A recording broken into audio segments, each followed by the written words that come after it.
Police भरती 2025 मध्ये तुम्हाला अंकगणितीय श्रेणीवर आधारित 2 प्रश्न आले होते. त्यामधला हा पहिला प्रश्न आहे, त्यानंतर दुसरा पण पाहू आपण. रघु मध्ये रिक्षात बसला तेव्हा त्याचे मीटर भाडे 15 रुपये होते. त्यानंतर प्रत्येक किलोमीटरला 3 रुपयाची भाडेवाढ होते. जर रघुने 22 किलोमीटरचा प्रवास केला तर त्याने रिक्षावाल्याला एकूण किती रुपये द्यावे लागतील? तर याला डिटेल जर करायचं असेल तर एक फॉर्म्युला येतो आपल्याला नंबर ऑफ टर्म काढण्याचा. तर ए प्लस एन मायनस होतात 1 गुणिले येतात डी.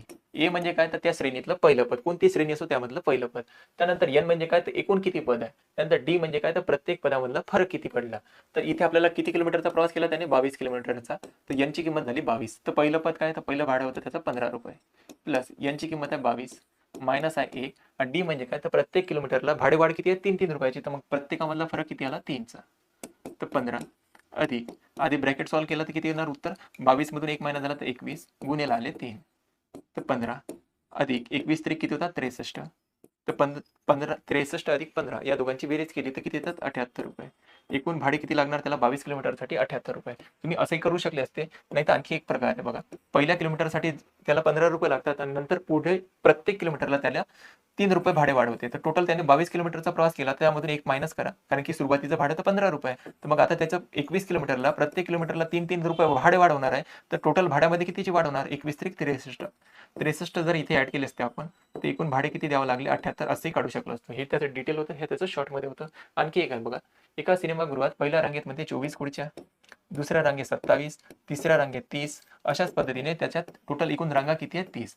इथे आपल्याला बेरीज काढण्याचा फॉर्म्युला माहित पाहिजे होता. या सर्व पदांची बेरीज काढायची आहे. तर याच्यासाठी एक फॉर्म्युला येतो n भागेला 2 ब्रॅकेटमध्ये मोठा ब्रॅकेट येतो 2a प्लस ब्रॅकेटमध्ये n मायनस 1 आणि गुन्हेला राहतं इथे पण d. तर ब्रॅकेट कम्प्लीट. इथे पण n म्हणजे काय एकूण पद किती आहे. त्यानंतर a म्हणजे काय तर पहिलं पद, d म्हणजे काय तर प्रत्येक पदामधला फरक. तर यांची किंमत किती आहे एकूण किती रांगा आहे तिथे 30 रांगा आहे.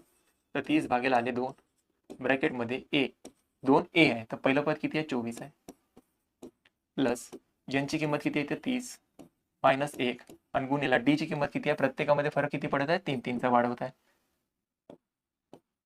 बघा यांनी याला भाग दिला तर किती येणार 15 ब्रॅकेटमध्ये 24 दोन्ही किती होतात 48 प्लस 30 मधून 1 महिना झाला किती राहणार 29 आणि गुणिला किती येणार 3.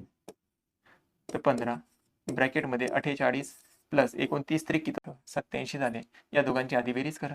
तर 15 गुणिला या दोघांची बेरीज झाली 8 आणि 7 15ची 5 हात चला 1 9 आणि 4 किती होतात 13 135 गुणिला करायचे आपल्याला 15. तर 15 5 75शी 5 हातचे आले 7 15 त्रिक 45 45 आणि 7 52 हातचे आले 5 15 1 15 आणि 15 आणि 5 20 होतात. तर टोटल जे काही 30 रांग असेल त्याच्यात एकूण खुर्च्यांची संख्या किती 2025. ठीक आहे.